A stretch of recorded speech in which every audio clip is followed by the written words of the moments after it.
This is first time for me to do interview Chinese American Korean War veterans. So this is my great pleasure and honor to meet you here. And let's start our interview, okay? Okay.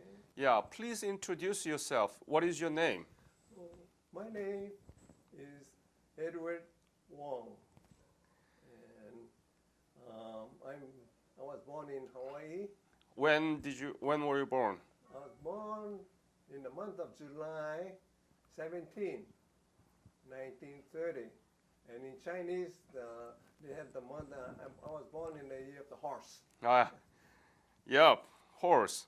Yes. I'm cow. Oh, you are cow. Yeah. I see. So you were born in Honolulu? Yes, I was born and raised in Honolulu, July 17, 1930. So. Tell me about your parents. When did they come to Hawaii? Well, it started off with my grandfather. I remember my grandfather when I was a little boy, around 5 years old, and he used to take me around, Chinatown and Mauna Kea, buy me manapua, and so my father I was named after him, Edward Wong also, and my mother is Annie Wong. She's come from the Big Island on the Big Island, and we have 7 islands that makes up the Hawaiian Islands. Is your mom also Chinese? My mom Chinese also, and she has 1/4 Hawaiian. I see. My father is pure 100% Chinese, so that makes me 1/8 Hawaiian, yeah. So. Tell me about your family. I have 3 brothers. Larry is next to me. I'm the oldest. I'm Edward. Then next come my brother is Larry. Then the next younger one is Ronald. Mm-hmm. And there's another brother, Ben. And I have 3 sisters. Let's see, Melissa Ann and Candice. Oh, I'm sorry, there's 2 sisters and 4 boys. Uh-huh. So we come from a pretty big family, and I'm the oldest. You are the oldest. Yeah. So tell me about the school you went through here in Honolulu. Well, when it started off, when I was young, I went to a school in my grammar school in Licky School. Licky? Yes, they always say it's in Palama Uh-huh. area, close to Kalihi, where a lot of Chinese come from. And so I went to, the next school was Farrington High School, and then I went to Kamehameha High School. So I graduated 1948. Uh-huh. So, And then what did you do? okay, after my graduation in 1948, I went to work at Pearl Harbor. So I worked there for 1 year. What did you work? I was working for the supply department Of? of Pearl Harbor. Huh. Pearl Harbor, that there's a Navy base, Pearl Harbor, where all the ships come in. That was in I graduated 48, so around, that was 1949. And so from there, all my friends joined the military, and they all went to Korea. In 1949? No, they went in 1950. Yeah. When the war started, 1950. But before that, so you worked at the naval base in the Department of Supply for a year. Yeah. And then what did you do? And then after 1 year, I joined the military in 1950. And then the war just started in April 1950. And so When did you join the military? I joined January 1950. January. January 1950. And you enlisted I enlisted, I volunteered, yes. to what? Navy? No, the United States Army. Army. Yeah. So where did you go to basic military training? I took my basic training for 4 months in Fort Ord, California. That's where we all go to take our training over there. Fort Ord, right? Fort Ord. Yes. ORD. ORD. Yeah. 4 months, that's a long training. Yes, it is. We have to learn how to use the rifle, and we bivouac up, going up in a mountain for 2 weeks. Learn how to survive over there, and all those things, basic training, so that you'll be prepared for the war. And so from there, Had you been to mainland before? no, that was my first time. Yeah. So how was the training? Was it difficult, too hard, or was it too easy? What was it? Well, for the first time, it was hard. You have to run and exercise and all those things that train you for combat. Yeah, So everything that the basic training, that's what it is, basic training. Learn the fundamentals of the war. Did they pay you when you were in basic training camp? Oh yeah. How much? Well, at that time, 1950, I think the basic pay was $100 a month. $100 a month? Yes. Are you sure? No. No, I'm not kidding. At that time was big money for us. Everything wasn't expensive. So $100 was, and I used to send home. I made, to my parents, some money for them to support the family. So maybe $50, and I kept $50 or so. Very good. Yeah. So what unit did you belong? Okay. After basic training, I went to school. What school? Communication. I learned how to do that signal communication school in Fort Monmouth, New Jersey. Mm-hmm. Took me 1 year to learn how to, they call it, learn how to do the communication. What kind of technique did you learn from there? What did you learn? Tell me the details.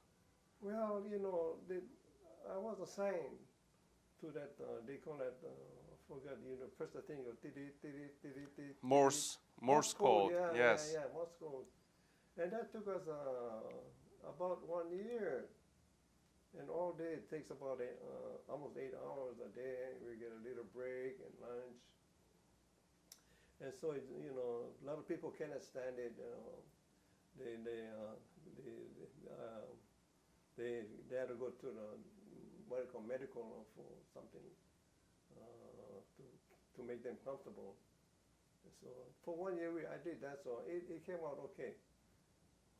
And that was my what you call that, my job anyway. Your specialty. Specialty. MOS, right? Yes. Yes. What's it called, that? MOS? Yeah. Yeah, MOS. Military occupation. Specialty. Yeah, specialty. Yes. Yeah. Well, it's been a long time, When 1950 it was like 65 years ago. So when you were in New Jersey in the communication school, you already knew that the Korean War broke out.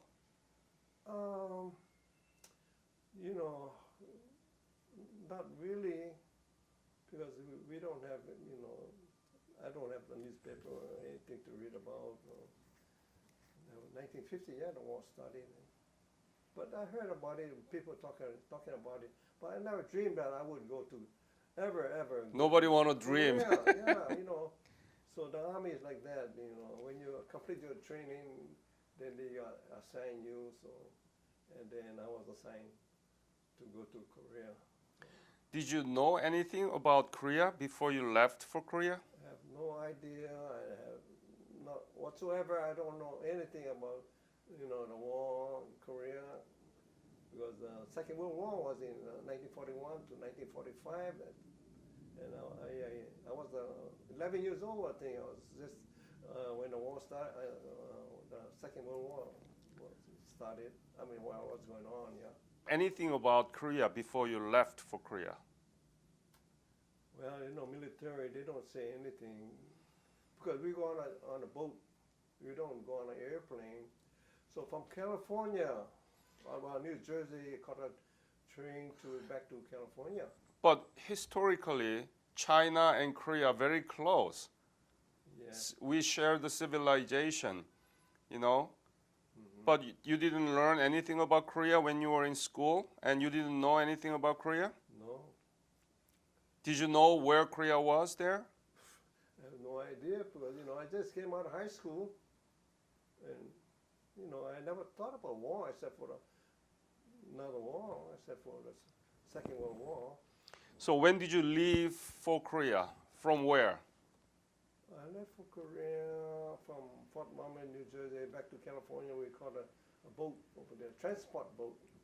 So we slept way down in the engine room around there. And it took us, I don't know how many days, maybe it take us about 2 weeks. We went to Hawaii and refueled. Do you remember the date that you left? Month? I know I went to Korea in April 19. 1951. Yeah. So, after all, the war just started in 1950. I got there in 1951. Mm-hmm.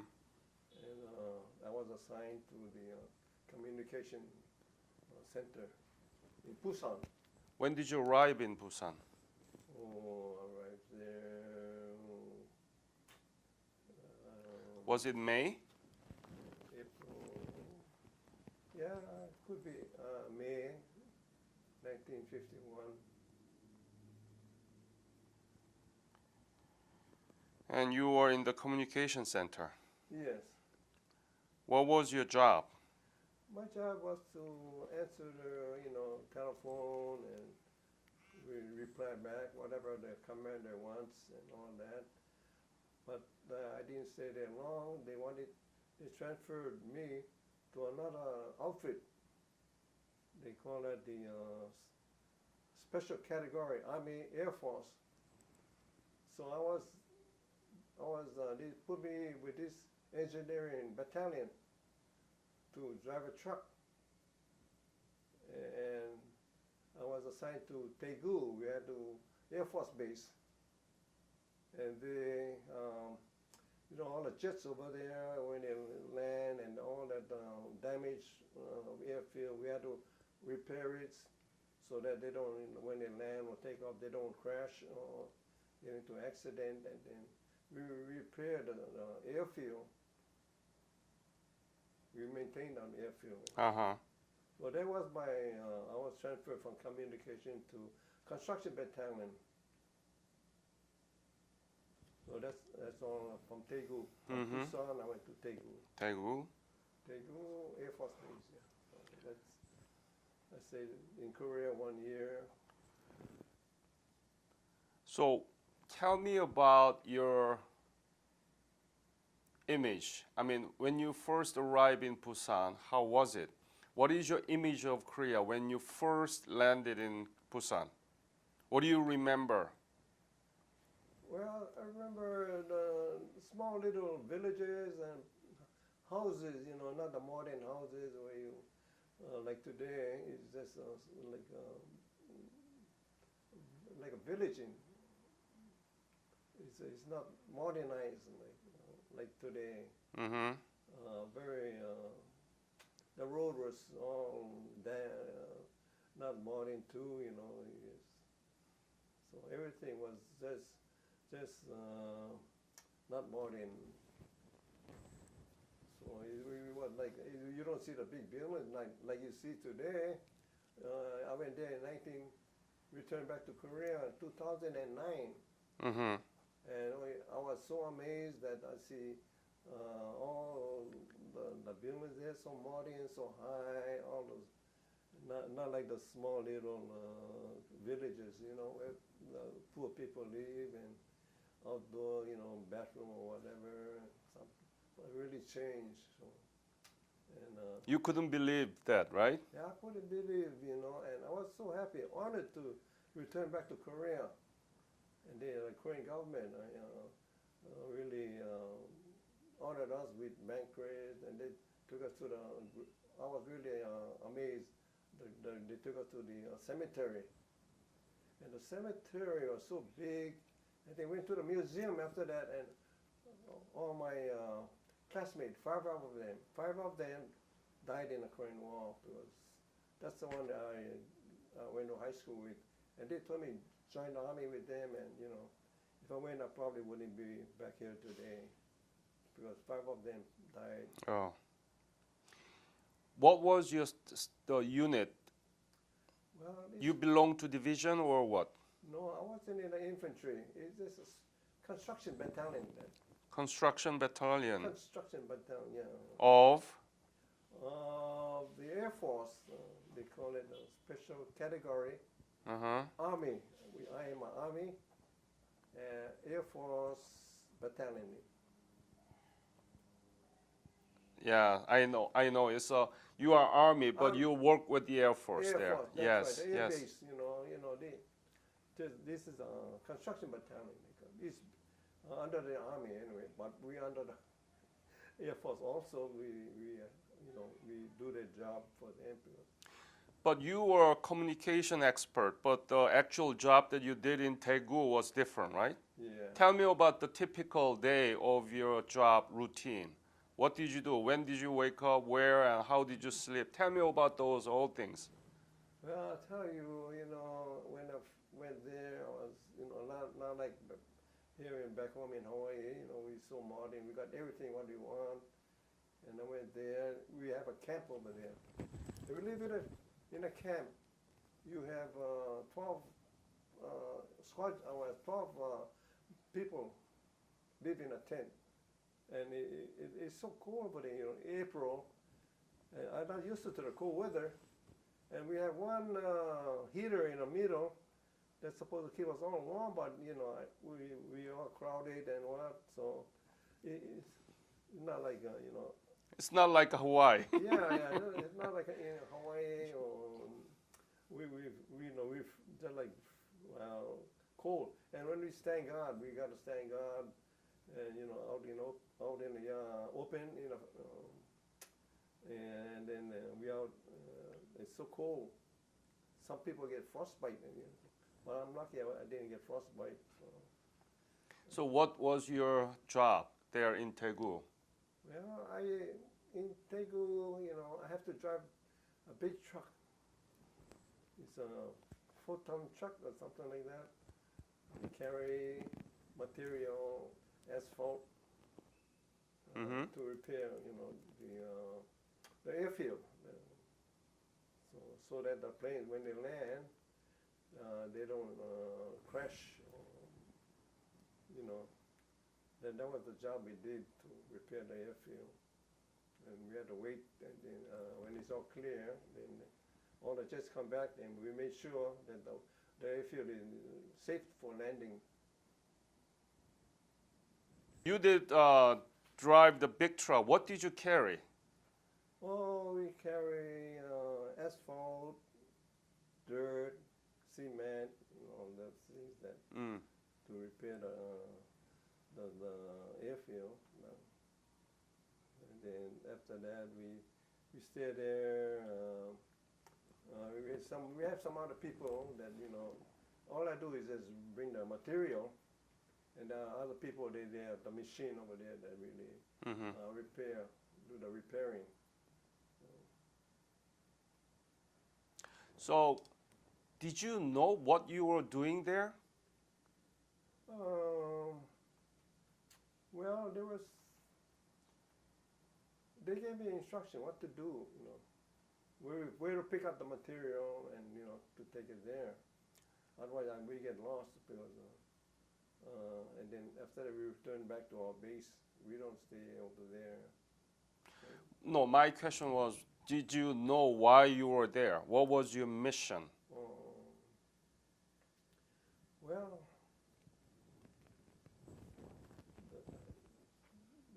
it's just that everybody has their job.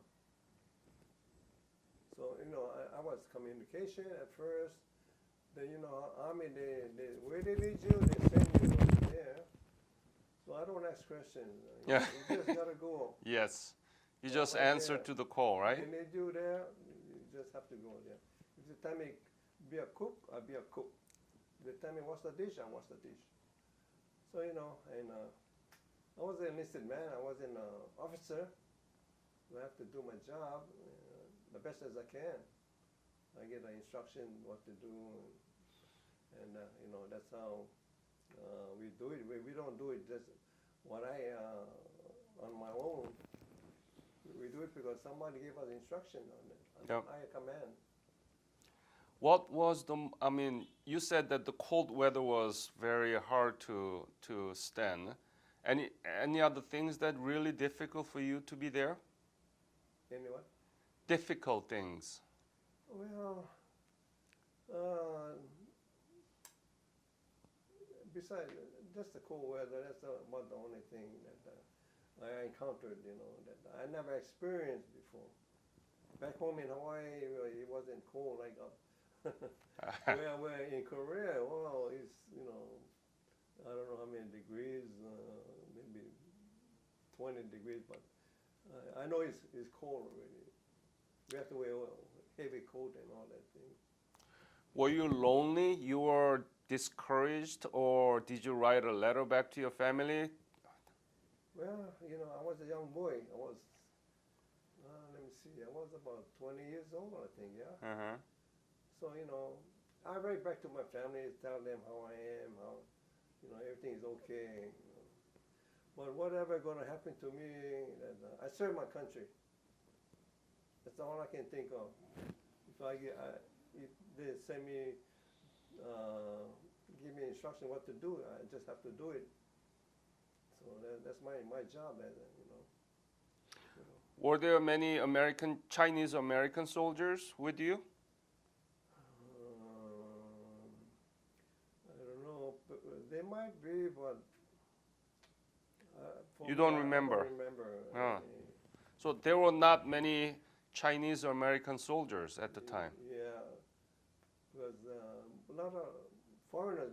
Not foreigners, but Americans, blacks, and there's whites.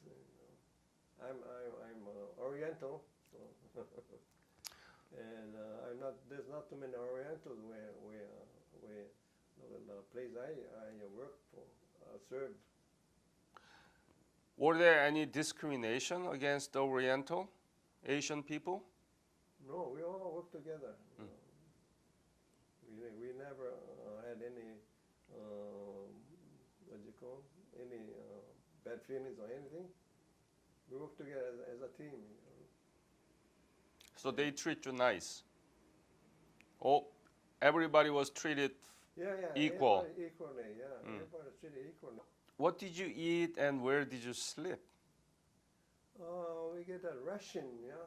Always? Yeah. In Daegu? You didn't have a hot meal? Wait, let me think now. It's been 65 years ago. I think we had a mess hall, they call it, yeah. That's right, yeah. We had a mess hall. Yeah. And I remember, yeah. And we have a meal, but it's not like steak and lobster or anything. It's a regular meal, breakfast, lunch, and dinner. But it was hot meal, right? Yeah. Yeah.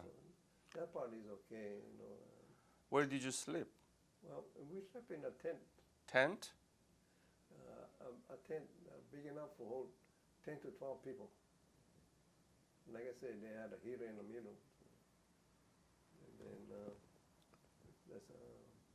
food was, it's not very fancy or what. It's just like a ration, like something. hot anyway. Mm-hmm. I think I've been to China, well, after the Korean War, but places where I see big buildings, but never like in Korea when I went back there in 2009. So I was really surprised. When I was there, I don't see those high rise, apartments or units over there that people live.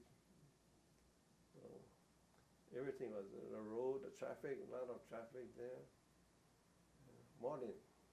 What is the image of Korea in your brain, in your memory in 1950, 51, 52, when you left Korea? What is the image? What are the images that you had at the time? Well, I did my job. We don't go out like we're on a furlough. We do our job from morning to night. Then we go to sleep. We get up. We do our job. The image we just got to do our job. That's all. Mm. We don't go sightseeing. That's right. No time for sightseeing or what. It's only work, work, work.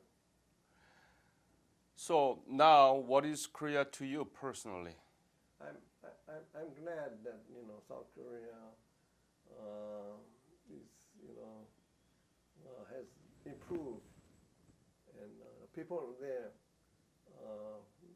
prosperous now, not like before. They were so poor. They sleep in what do you call that? Villages, like no cars. Like today, wow, there's so many cars. We ride it on the bus, and cars all over the place and whatnot. People even shopping too. We see so many things that they sell, and kimchi. Do you like kimchi? I do, yeah. Honestly, I like kimchi. But I never eat as much kimchi as was in Korea after I came back. So what did you do after you came back from Korea? After I came back from Korea,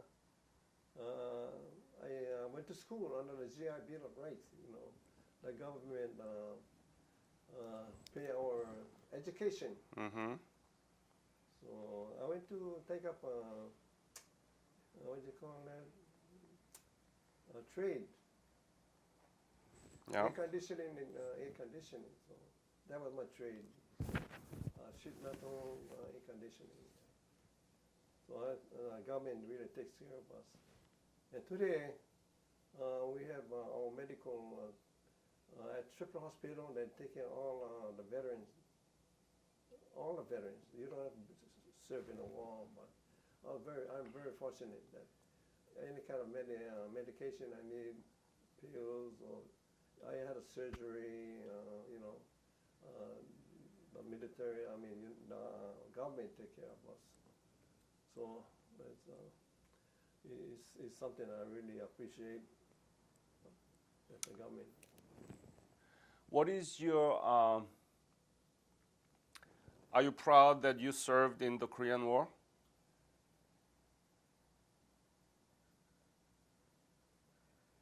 Yes, I am proud. My future, I didn't thought I would be in a Korean War, but I'm glad because we liberated the South Korean from the North Korean. North Korean is a communist country, and it's just too bad that South Korea and North Korea cannot come together as one Korea. So I'm glad that I went to Korea and served in the Korean War. Even if it's just that I was lucky I wasn't in the front line, but I did my job. Communication and with the construction battalion. So like I say, if the time you gotta go up, get a rifle and fight the enemy, I will do that.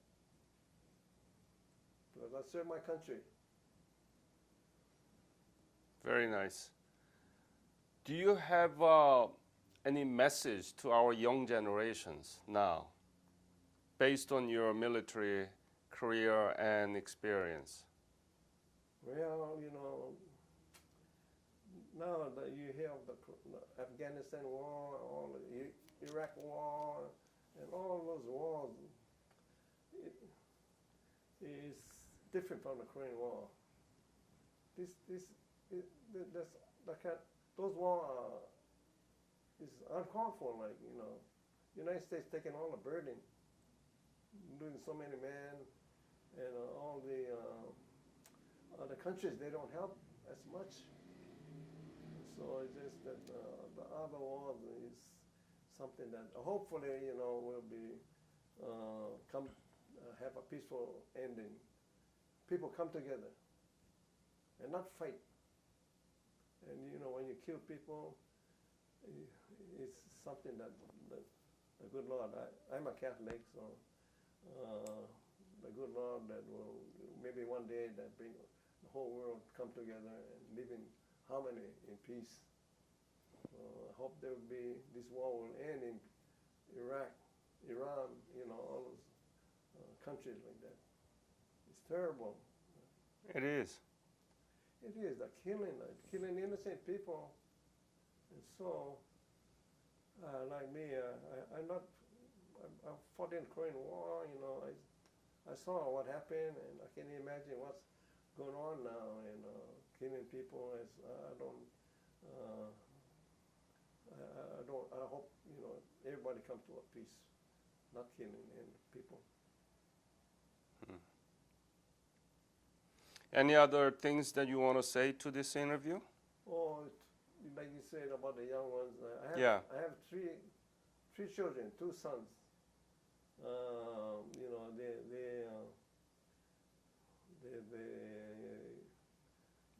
they're not in the military, and all the young ones now that you know, if you have to serve your country, you know, that's the time for you to stand up and serve and protect your country and the people around the world. So for the young ones, what I went through is just one of the things. And you know, if we have war like that, you know, we all have to do our part. And hopefully the world will come to a peace. No more fighting or anything. Mr. Wong, this has been a very interesting interview, and your experience during the Korean War tells a lot to our young generations. So I would like to thank you for sharing your experience and your memories with us. And this interview will be edited and uploaded to the Korean War Veterans Digital Memorial in the website, in the internet, so that everybody can see it. All right? Thank you.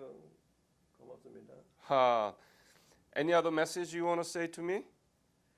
Well, if we're doing a good job, you know, we have to,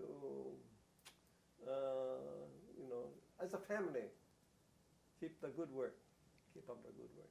Thank you, sir. Because, you know, the Korean War 65 years ago, and maybe I won't be live to 100. I'm 85 now, so maybe I only get 5 more years to go, and you know, we gotta keep the legacy going on.